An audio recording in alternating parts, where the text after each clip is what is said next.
Welcome to the Divine Reconnection Podcast. I'm your host, Lauren. And I'm Natalie. Together, we're here to guide you through authentic conversations about healing, self-awareness, and building conscious relationships. On this podcast, we dive into the journey of reconnecting with yourself and your partner, sharing our insights from our own relationship, how we broke up, healed individually, and came back together stronger than ever. Whether you're navigating love, healing from trauma, or just looking to grow emotionally, this is a space for you. We're all about keeping it real and sharing the tools that have helped us along the way. So get comfortable and join us as we explore what it truly means to reconnect, mind, body, and soul. And now let's dive into today's episode. Welcome to another episode of the Divine Reconnection Podcast. My name is Lauren. And I'm Natalie. And it's been a very long time since our last episode. Yeah, there's been a lot of, just transitions we've been going through. We moved to different city or different country, different cities, different family life stuff that's been going on. That's just been pulling our energy and our focus elsewhere. And so, yeah, we just been working on that and just honoring ourselves and what we do have capacity for at this time of our lives. We arrived in Brazil. We spent about a month in Rio and immediately fell in love. I had no idea how big Brazil was. And I think that the size of Brazil is actually larger than the United States. And you know what's cool about when we travel? I learn a lot about the geographical region that we're in. So I find myself opening up the maps a lot and just seeing where we are in proximation to other places. So just to give you a visual, I'm gonna put a map up here for the ones looking on YouTube. But just because it's really, really cool for me, what's next to Brazil is Uruguay, which is south. There's Paraguay, which is west to it. Bolivia, Peru, Chile, Argentina. It's just to name a few. Brazil also borders every country in South America, which you were almost every country. But anyways, we've been really loving Brazil, loving the cultures really specifically. I love walking around and seeing people that look like me, and it's not just like Black people, but there's a lot of Black people here. Like Blackness is the norm. My body shape, my body size is the norm. My hair, locks, curls is the norm. I've never one of the most eye-opening experiences I had was going into like a beauty supply store in Rio. And I walked in and everything on the shelves, like the majority of things on the shelves, was for curly hair. And I'm like, I've never been in a place where that was what I could expect. It's like every product you can think of was there. In Brazil, nearly everyone has curly, textured hair. And when we say Black, I know that people refer to Black as like the American culture Black. But when we say Black, we're talking about darker colored skin, a range of darker colored skin. And since that is the majority, you can see yourself in everyone. Yeah. No matter what you look like, you can see yourself. When we were riding the bike not too long ago, actually, she was riding a bike. We were walking close up near the beach, and I saw my aunt in this person. I was like, oh, wow. I can see different parts of my family here, even though we're not even, it's just, you can just see yourself in people, which is something that we love here. So where are you? Where are we in this season? It can be, you can answer like relationship wise, individual wise, travel wise, like however you want to answer that. I'll start with myself, like the season that I'm in right now. I am in a fortifying boundary season, fully embracing my healing journey and acknowledging that not everybody can come along with me on this journey and that I am the villain in some people's stories. Learning how to be okay with that. which part are you still adjusting to? Which part do you feel like you're not okay with when it comes to this season? I think I'm still not okay with feeling cut off. So say more. So, I expressed myself. I expressed my thoughts in or how I was feeling, what I experienced, what I learned in a previous podcast episode regarding setting boundaries as a caregiver to a loved one with cancer or a sick loved one. And I was very, very brutally honest with my experience. And what I said in that podcast episode wasn't received well by my mother, wasn't received well by multiple family members. And I was met with an astonishing amount of anger, which pulled me right back into this inner child version of me. So me and little Natalie is are becoming acquainted again Mm, because she is showing up and she is scared of being alone and being unloved and being punished for doing this. mm, There was an expectation that I remove that video because it hurt the feelings of several people in my family. mm. And I think what really hurt me was just the response. There was no curiosity behind like, wow, that's what you were going through, that's what you were feeling. I want to know what experiences did you have that made you feel this way? What experience did you have that made you learn this rather than seeing it as as a critique as to someone's character, Mm. as to what they're not, which nothing that I said was a direct message to anybody. What I was saying and what we the reason why we had gotten on was because one, you were right by my side through the one of the hardest moments of my life, and you saw me break, and you saw where I wasn't supported. And support is not just financial support. Support looks can be emotional support, and that was what I was feeling that I needed in that that period, that season of my life.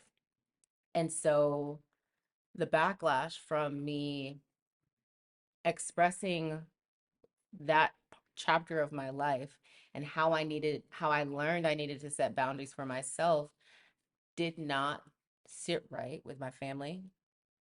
Um, I haven't heard from my mom. Like, well, I heard from her via text, and threats, but I am open. I'm like an open book. I want to talk. I want to have a conversation. I want to that's where I am at in my stage of my journey. I want to be able to have a space where I'm not met with a hurling of anger because that's what I've always received when I was growing up, and that is what I've had to hold on to and cower beneath and then do what I needed to do to make them feel better. And I'm learning that how other people respond, their anger is not my responsibility. They can be angry. That is okay. But the anger is not because I said this. The anger comes from I said this and you're hearing something different. And what you're hearing is connected to something that hurt you many times in the past. So there's a couple things I heard you say. I want to make sure you said threats. You Yeah. heard from your mom, but it was threats. Yeah. What does that look like? Oh, that my cat would be taken to a shelter. Oh shit. Yeah. Um, and I mean that was the main threat that really like hurt my feelings that you know. Yeah. And then the second thing I heard you say was that you are getting acquainted with your younger self. Mhm. And what does getting acquainted with your younger self? I heard you say like you as a child was afraid of being punished, and now as an adult, in a way, you are being punished. So you are seeing side by side, like I was afraid then, the fear is popping up now. Would you say that the punishment that you're receiving, how are you dealing with that as an adult as opposed to how you would deal with it as a child? Um, as a child, I would just bend, and I would just do, and I would shift whatever I needed to shift to, and abide by what they're asking me to do Yeah. to make them happy. Little Natalie would have just did it Yeah, without because why? because my mom's hurt, Yeah. and she's sad, she's angry, and she's not happy, and I don't ever want to be the source of her pain. That in turn really started like creating this program in my mind that I need to think about what it is that they would want, Hmm. and instead consider that. So like whatever choice I would make, it would always go through the lens of, is this a choice that they would be happy with, that would make them feel good? So when you were younger, who took care of Natalie's pain? My both my parents worked as hard as they could to try to meet what they thought that I wanted.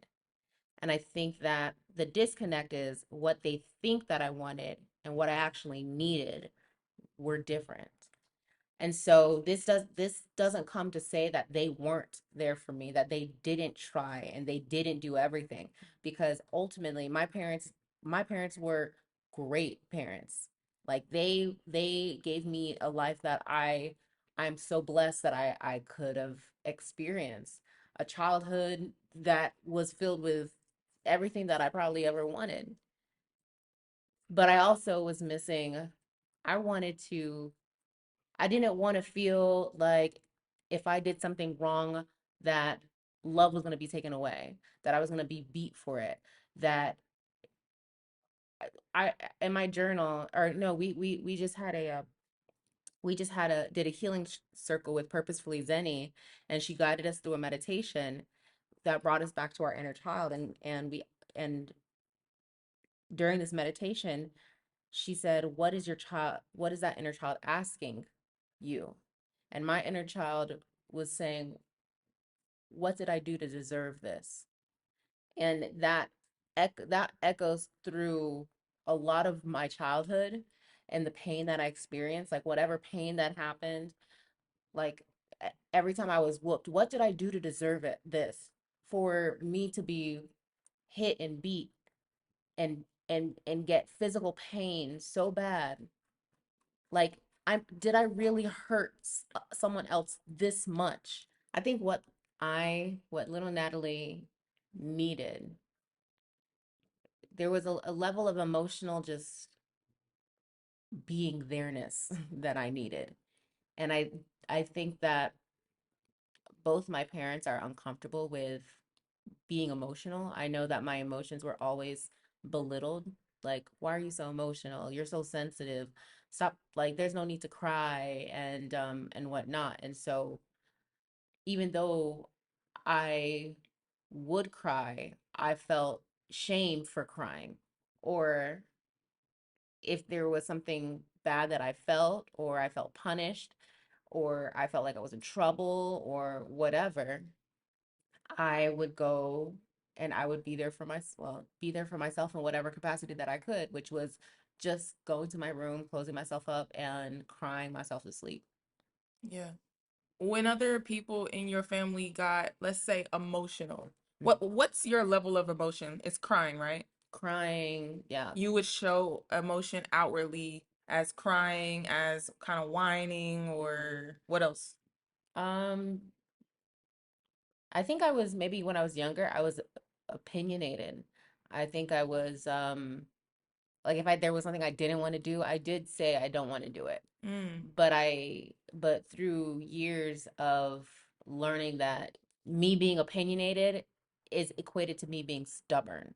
So it was important for you to put your feelings in a box or put your wants and needs in a curated box that was palatable for everyone else. It's important to note that you are not the only child who filters those situations in that way.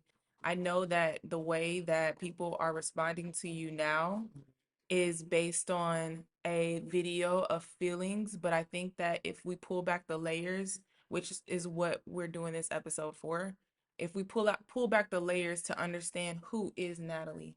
I say that because what you just finished talking about was when I was younger, I filtered through the lens of I was once opinionated and I felt comfortable and confident to say, no, I don't want to put that on. That doesn't make me feel comfortable.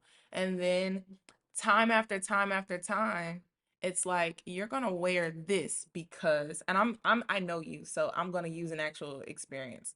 Mm-hmm. No, you're gonna wear this because you're a little bit bigger. You know, your breasts are they need to be covered. Mm-hmm. You know, your development, you're physically developing fast, so we need to cover up all of you. And a little 8-year-old or a little 7-year-old or 5-year-old don't understand from that context the way that your parents or the adults around you are looking at it. You are just saying, I'm a kid. I want what I want. I would like to be supported in the things that I want. Mm-hmm. But if an adult around you is saying, no, Natalie, I got other plans for you because I'm seeing it through this lens, it's easy for you to develop this filter and say, like, well, it's every time I speak up, it's not okay for me to speak up. So, how about I stop speaking up and I stop being opinionated and I stop sharing what it is that I want to share because I also care about the adults around me being happy. And that breeds into this level of overthinking that I really feel like plagues my life because I'm always thinking like, okay, and this is it happens so quick that I'm not if I'm not conscious about it, it just happens. Yeah. Even and it shows up a lot in this relationship. So let's say that I want to cook something, right? I want to cook something to eat. I'm going through in my mind not just what I want to eat. What is something that Lauren will want to eat, Mm. right? Like what is something that we would both enjoy together? Or And let me flip that around. You don't want to cook. And maybe you're not hungry, but you're thinking, damn, Lauren didn't eat today. What? I should cook something. And this was a conversation in DC. And I know that we're going to get back to what you were saying, but it's both sides. Sometimes you are, or majority of the time, especially early in our relationship, it was noticed and it came out that you have me and what it is that I want, or what it is that everybody else outside of you wants ahead of your own wants. mm-hmm. And that brought up a conversation between us. And I'm like, baby, you, you are priority. If you not hungry, I'm a whole adult. I can cook. And if I haven't eaten, that's on me. Although I appreciate it. But I noticed early on that you had attributes that reminded me of someone close to me. And I saw someone close to me take advantage of. And so when I saw that in you, I was like, oh no. We got to talk about this. Mm-hmm. How was emotion displayed in your family, in your household? You just told us about how you displayed your emotion. And when you did, you were met with certain reactions like, oh, stop being sensitive, or why you crying over that? Or why you always whining? Like, Or go, little crybaby. I'll give you something to cry about. Or, oh, ma, don't cry. Yeah. um It was uncomfortable for people to see you cry and they expressed it in their own ways. And that's how you learned what emotions were acceptable and what emotions were unacceptable. And you knew that crying and expressing softer, more delicate emotions were not okay. What emotions were okay in your household? Anger. What did that look like? It was always a big outburst. Like it just yelling, not just yelling, screaming. Like there was a lot of screaming in my house. Um, Passive aggressiveness, clinging, slamming of the doors, cleaning of the clinging of the dishes. not talking to you, um, like I don't even want to see your face, like that kind of thing. Hmm. Um, Is this all of these reactions were outside of you, meaning in different relationships in your household, or were they towards you, it or all of was the above? all of the above. It Yeah. was towards each other, towards me, anything going on in their own lives. Yeah, it was that was the main way of dealing with anger. And then when you know whatever emotions got so bad, I don't think I ever saw people cry. Mm, I don't think I crying was always done behind closed doors. I didn't I didn't I didn't see pain, but I knew it was there. you felt that it was there. Yeah. Yeah. And Which is easily felt. mhm. And especially when you're kids. I don't think people realize how intuitive kids are. I felt very, very distinctively when chaos was entering into our house, and it made me uncomfortable. It made me not want to be around, but it also made me feel like, what can I do to help? What can I do to make things easier? You get to really formulate in your mind, especially when you're 8 and 9, you don't have a really developed way to see the world or see the people around you. You can only filter it through the child lens that you have. And during our healing circle with Zenny was saying how children are innately egotistical.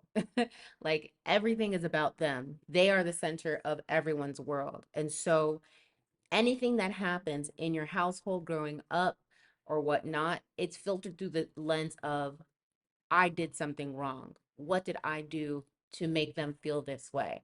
I am blah, blah, blah, whatever. Yeah. I am not enough. Fill in the blank. But that is the lens during that age range that you're absorbing, that there's something wrong with me because they are reacting this way. Therefore, I must change me. And she called it an eclipsing of the soul. Ooh. You start changing and shifting who you are innately so you don't feel the negative repercussions of what you're trying to prevent, which is you want to feel loved. Anything that doesn't make you feel loved, you are going to Do the shadow. opposite. Yes. So you were doing the opposite. Yeah. If I keep doing this thing that I keep getting in trouble for, I need to change. Yeah. Or I need to not do that anymore. I remember as early as 7, 8, 9 years old, me and my mom had in-depth conversations. She was such a great communicator, I feel like, which developed and helped me to become a great communicator. My mom wasn't explosive. My mom was very soft in her responses. It was very rare. I can remember a few times where she wasn't so soft, but I can remember a few times where if she did punish us, if she did whoop us, there was a conversation. She was very adamant about um, having conversations because my dad was a complete opposite. My dad was the explosive one, and he was very, come here, what you doing? Why are you doing that? And there was no explanation. You just feel this jarring, like, what did I do? Like, I'm just in the refrigerator. Did you wash your hands? No, but would you like for me to wash my hands? Like, it was just so jarring to be around my dad. So that trust wasn't built. I just knew him as I can't do anything wrong around him. But with my mom, I remember asking her questions about sex. I remember asking her questions about parties and different people. I remember being able to trust her. And when you have that, especially at a younger age, it continues to grow. It continues that foundation of me being an adult and me calling her and being like, well, I'm doing this, or I had this conversation with this person, and this she was very involved in the way that I thought because I relayed that with her to her. I'm like, hey, I had this conversation with this person and this made me think this. What you think about this? And a key thing too that I really loved about the relationship with my mom is she encouraged my independent thought. That's the version of my mom I remember. Now, if you talk to my brothers, there will be it will be very different. I was the oldest. I was the only girl, and I had different expectations for me than my brothers had of them. My mom was very, you, Lauren, you're independent. You're the second mother. Here's what I expect you to do. I learned how to cook at 9. I learned how to take care of my cousins at a young age. It was 5 of us in the house. I learned how to make a bed. I learned how to wash dishes. I learned how to do these things because that's the expectation of a woman.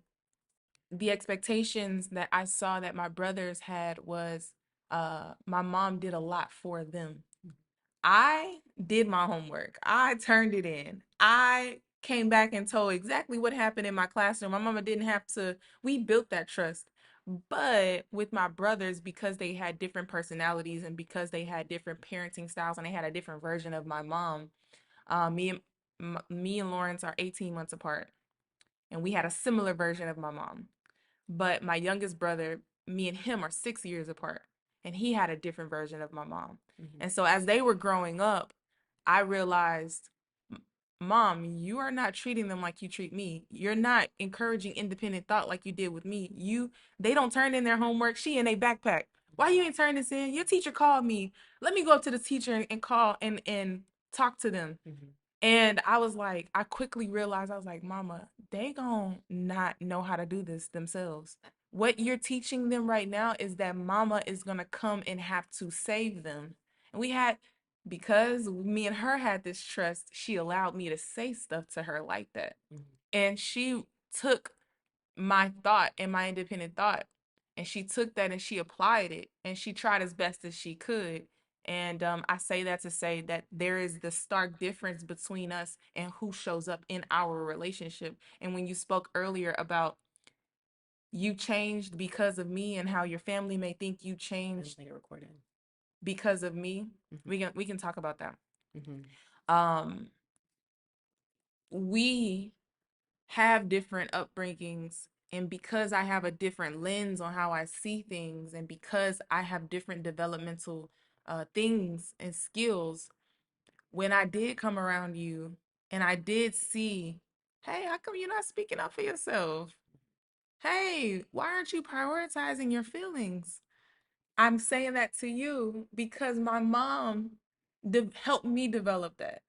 I learned that from the adults around me, that it's not okay to be abrupt. I never saw slamming doors. I never heard screaming. I heard arguments and I heard yelling and I heard my parents fighting. That happened. But I never heard slamming dishes. I never had to close. I lied. I did have to close myself up in a room and cry myself, and we can talk about that.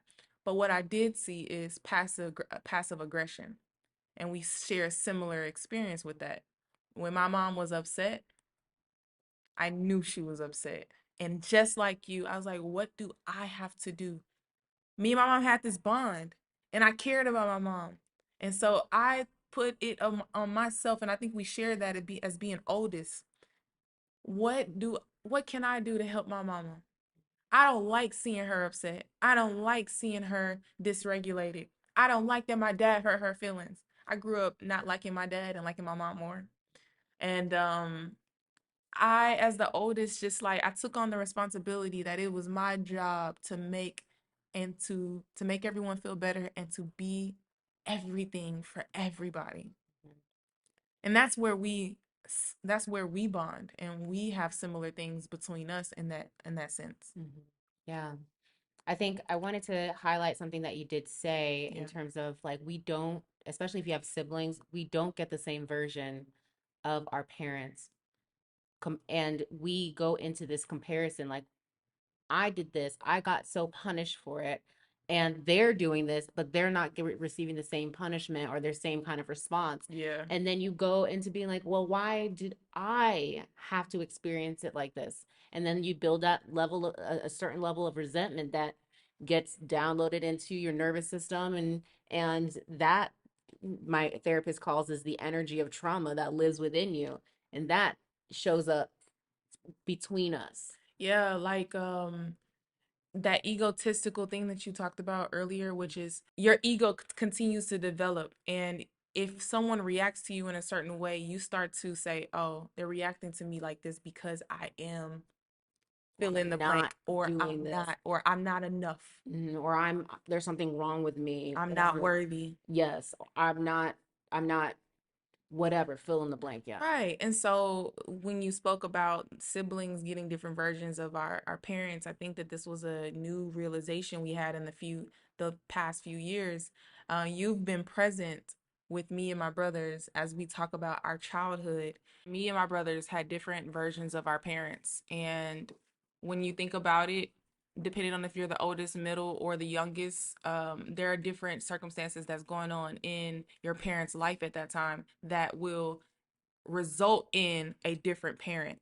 The parent I got and the parent that Landon got was completely different. My mom had experience after two kids before Landon. So she probably approached him with more patience and approached him with more understanding, approached him depending on what skills he needed and what skills that she felt like she had at the time to provide him. But in the role of the children, they're naturally comparing between, like, I got treated this way by my parent, and they're not getting the same kind of treatment, or they're getting better treatment seemingly based off of what I experienced. Yeah. Earlier, I don't know, did we mention about how your family thinks that you changed because of me? I think many people see me and at least know a past version of me, especially my family, some of my friends, and they compare the version of that past version to who I am right now. And I don't match up. I don't align. I've always been that, like, baby Natalie or little Natalie, and Bubbly bubbly Natalie. Natalie. And seeing me in a place where I am not acting and reacting the same way that I used to act and react, it doesn't make sense to them. And so, to try to make sense, they're looking at the things that are now in my life that would make it like, this is the reason why she's They're looking changed. for something to blame. Yeah, We need a reason why Natalie is not this way. right, She's not like she didn't just change on her own. right. Yeah. And I truly believe that you have become the source of that relationship is the reason why Natalie changed. In your family's point of view, Natalie has changed because of Lauren. Yeah, Whoever that girl is that she's dating, she right. was never gay before Korea. Where did this come from? Nobody know. I mean, people think that they know me, but they fail to remember or realize that I've been gone and out of people's lives directly for almost 10 years. Yeah. There was So a lot of growth and a lot of experiences that they missed out on, yeah, and they have no idea that what you experienced. And they can I bring another point too? The you that they thought they knew is the you thought you knew. yeah, And as we're talking throughout this podcast, and as you're sharing your content, you are sharing with people that you were that you because you thought that that's what people wanted from you. So you weren't even your authentic self. And I'm a move past the word authentic self. You weren't even your truest Natalie. You were going against the core of who you are. yeah, because the You core wanted to be a certain way. You wanted to be one way, but you got the feedback from the people around you and the ones that you love the most. And you're like, I love y'all. I want y'all to accept me. So I'm going to change so that you can accept me. I want to be the good girl. I want to be the good daughter. I want to be So the you a bad girl? no. I I'm mean, just I guess playing. no. I honest. Like, I'm in the season of I'm the villain. People misunderstood who you were as a child. Granted, because you misunderstood who you were as a child. So who are you? Who are you becoming? Um, I'm becoming more fearless, and I think that it's confusing because my life has shown that my on the outside it shows that I'm fearless, but on the other side it's fearless of what other people think, especially my family. I'm focusing on me. I'm prioritizing me and myself. And it's not about, oh, I'm being selfish, but it is in a sense, I am being selfish. I'm being selfish with my time, with my energy. I'm being selfish with what I actually want to do because I spent so much time and so much effort and so much energy of the duration of my life doing that for others and being that for others. If we want to be real about it, you probably prioritized yourself out of 33 years. Out of 33 years, you probably prioritized yourself maybe 7 of those years. Yeah. I think it, 7 out of 33 is a crazy statistic. Mhm. And how much can you really prioritize yourself in the first 7 years? Like the first 5 years, you're really depending on Yeah. other people to feed you. I think the first time I actually started truly prioritizing myself was when I stepped away from family. Like I was Ooh, really truly on my own, and I speak left. on that. I left and I went to Korea because I had to depend on myself. That was the first time I had to truly depend on myself, truly make it for myself. Let's go back a little bit. How important is it to step away from your family, to get out of what made you comfortable? It was probably one of the most important things for me to do for myself, where I can truly depend on my own desires. So I could learn to truly depend on my own desires. I didn't have to filter my life through the lens of others. While you were talking, I couldn't help but to think about developmental stages. Mhm. I'm talking about the developmental stages of a child and how important it is to be able to make your own decisions. And what you are speaking about right now is that you were not able to develop that at a younger age. Mhm. And you are now learning to, or in the past 10 years, have learned to develop that. And you're 33, just for context. Um, According to the internet, it says the age at which a child should be able to make their own decisions without parental interference varies based on several factors, including cultural norms, individual maturity, and the specific decisions in question. Generally, here are some guidelines. So, early childhood, age 3 to 5. It says children can start making simple choices like what to wear or what snack to eat. These decisions help build autonomy. Middle childhood, ages 6 through 12. Children become more capable of making decisions about their daily activities, friendships, and interests. Parents typically guide these decisions but allow for more independence. Adolescence, ages 13 through 18. Teenagers often seek more autonomy and should be encouraged to make decisions about their education, social life, and personal interests. Parents can provide guidance but should gradually step back to allow for independence. Young adulthood, this is ages 18 plus. By this age, individuals are generally considered adults legally and socially, and they are expected to make their own decisions fully. Children are told not only what to do, not only what to eat, what to wear, how to be, who their friends can be, what age they're able to start dating, who they can love, how when they can cut their hair, how they express themselves. They're told every part of their life. They make no decisions, little to none. And then once they become 18, they're dropped with no parachute and they're expected to know how to function throughout life. They're expected to choose what college they want to go to if they got that choice. They're expected to pick a major. You should know what you want to be by now. Go to college. You should know, like you actually are told to go to college. You're by society, you are encouraged to go to college because that's the best choice. When that's not true, you choose what's best for you. So it is sad because you have a plethora of platforms full of young adults 30 plus redefining who they are, relearning who they are because they have not known who they are for as long as they've been living. As a parent, as a community leader, as an aunt, an uncle, a cousin, what role are you playing? What role are you willing to take on to help the development of a child? Because your decision making should not start at 18 years old. Your decision making should not start at 20 or 21. What can you start doing, parents, to slowly back off, to slowly start trusting the decisions of your children? I think that's the key thing is parents don't trust that their kids are going to make the right, quote unquote, the right decision. They're not going to go down the quote unquote right path.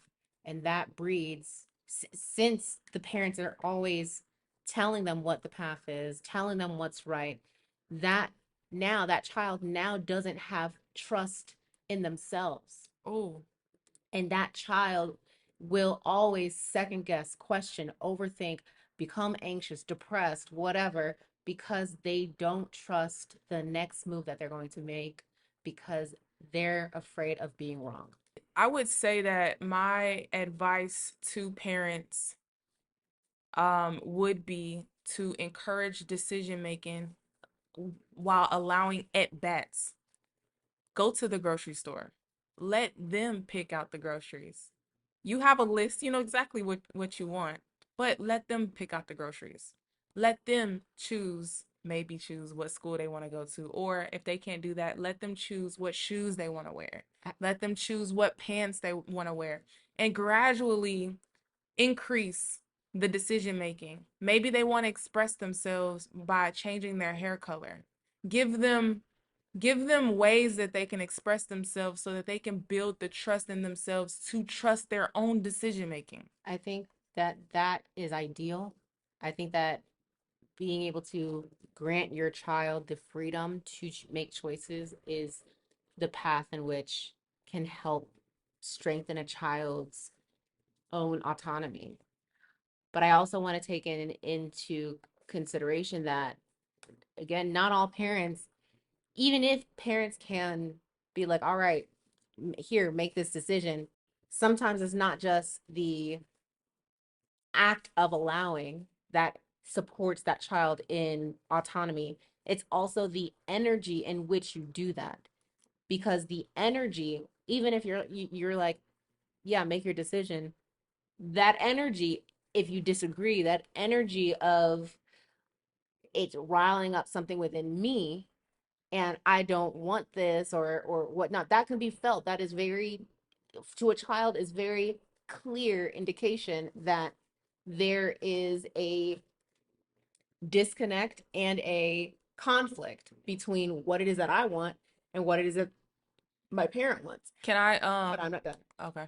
And so, at the core of being able to give and allow your child to set autonomy, choose for themselves, you have to, one, build trust within yourself that your parenting, that who you are, is enough, is valid or strong enough for that child to trust that child is going to choose and choose in a way that works and helps them, whether it's a, in your eyes, right or wrong. Ultimately it's something that they can learn, and being able to be in a position where you don't necessarily have to be like, that was the right choice, that was the wrong choice, but you can help paint the picture of, this choice, is it that you learned? What is it that you could have done better? What is it that you may have done next time? That requires your own emotional intelligence, your own trust within yourself, that you can be that for your child.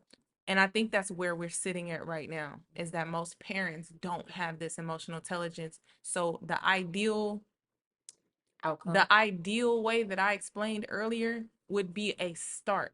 It will be a goal to get to, Mm-hmm. which will probably, I hope, sparks like, you know what? I never thought about that. You know what? I'm going to reach for a resource to get started, or I'm going to share this information with a new mother, or, I'm going to start somewhere, because what we have now is a bunch of uh adult kids running around with no emotional intelligence or little emotional intelligence, or they're just learning what emotional intelligence is, which is hold space for your emotions, let your emotions be felt within your body, respond to your emotions, and then communicate your emotions to whoever is around you who needs that emotion communicated for the betterment of a child, for the betterment of society. I'm tired of unemotional, intelligent people. Let me bring an example. To a person who doesn't even make space for their own emotions, What does that mean? Make space for their own emotion. it means, my example is my dad. My dad will go from 0 to 100 real fast. An example that happened in the past 3 years, just to give a glimpse. I spilled water on the seat of one of his cars that I was driving on the passenger side that he just cleaned the inside of. I picked him up to where he sat in the passenger seat. It wasn't a lot of water, but it was water, you know? It was he felt it. He's like, "Man, what is this? Oh, I just cleaned his car." He went from 0 to 100. I stopped being this adult he's standing in front of. He stopped being kind of like the father. He was just upset because his possession, his thing that he cared about was destroyed, or he told himself a story that I may not have cared about his that car, or I may not have known how hard he works to keep it clean.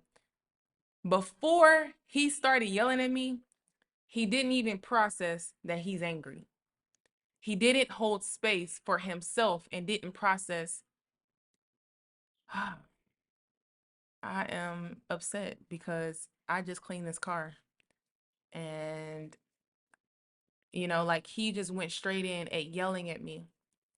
Now, if I was 13 or 7 or something, and I received that, I now can't even process his anger.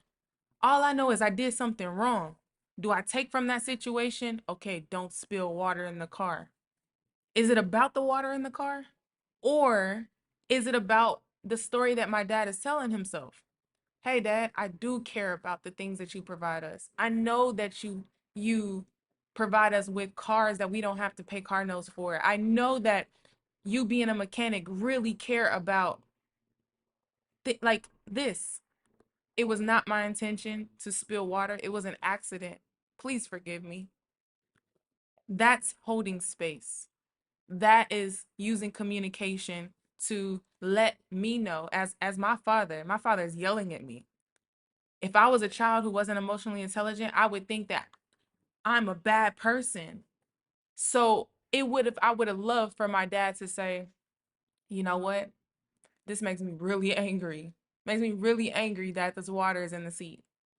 And I just cleaned the seat and it cost me $200 because I did this and I did that and I spent 5 hours cleaning. And I would have been like, damn, bro, I feel bad. Like, damn. But he gave me insight on what it is that was happening. But the way that he talked to me, I would have cared. I would have cared about. I would have held it near and dear to my heart because he took the time to talk to me. And I got to now have a understanding of I will be more careful. I think that that's the key is the emotion snaps you right into a response. And that response is fueled by the story that you're telling yourself and that you're understanding. Mhm. I can relate to that because even in my own family dynamic, the anger was fueled by the story of we must not care, we must not love, we must not appreciate. Appreciate, yeah. And that wasn't the case at all, ever. But that story is something that is being projected onto me.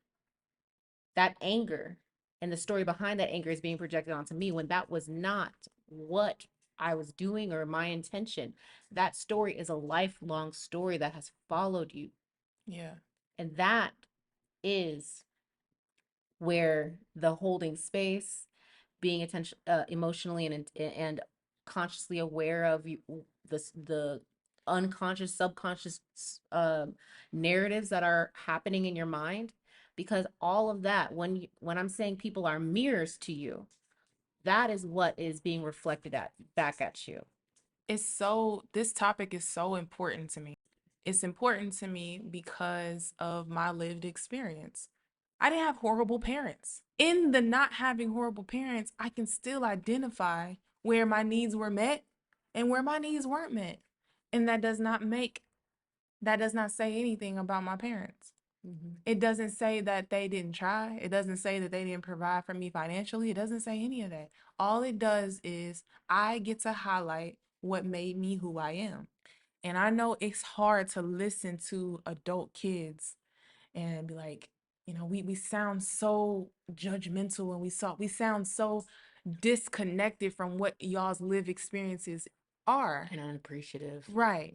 But that's not what we're saying. We are trying to have a conversation so that the next generations don't repeat this. These conversations are so important because, Natalie, sorry, if you didn't spend this time understanding yourself, if you didn't sift through your own traumas, if you didn't say out loud what hurt you, who hurt you, how it hurt you, then what you would do is birth our babies and perpetuate the same thing. It's sad that we are afraid to have the important conversations. It's sad that we are more afraid of the conversations than the actual thing in life. We are more afraid to confront our parents about, speaking from my experience, sexual abuse. I'm afraid, speaking from your experience, to call my parents out on the ways that they didn't show up for me, the ways that I needed them to show up for me. I'm more afraid to talk about that instead of being afraid that the sexual abuse will continue to happen, that the your needs will continue being unmet, that you will reach for relationships before me, the relationships in men, you will look for love in all the wrong places. Do you mean to tell me you're afraid of us unearthing the generational trauma instead of being afraid of the generational trauma continuing? Natalie, baby, you are not the only one in your family who feels the way you felt. Lauren, you are not the only one who was sexually abused in your family. But it stops here. It stops here.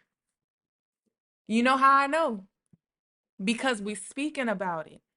We're doing that one thing that families are afraid to do, and it's not your fault. You didn't have the tools. Thank God for Generation X. Thank God for Generation Z. Thank God for millennials. Thank God for Generation Alpha, where we are fearless, we expose ourselves, and we share everything. I do also want to say thank God for baby boomers. Thank God for the generations before that, Yes. because they survived. They paved the way for us to be able to be in a space where we're no longer surviving, Yeah. where we can look at life through a thriving lens and truly show ourselves love to a degree and a level that our ancestors may not have been able to do. And have the chance to heal. Am I going to perpetuate the same traumas that my grandparents had, that my parents had? Or am I going to choose to speak about publicly, not just privately? That's important. What you fail to speak publicly on, you will suffer privately and it will carry on. So I understand that the generations before us don't quite understand why we call things out publicly. And the purpose is not to expose to hurt, the purpose is to expose to heal. And if you don't see it right now, it's okay. We got an assignment to do. Thank you guys for listening to another episode of the Divine Reconnection Podcast, and we'll see you for our next episode.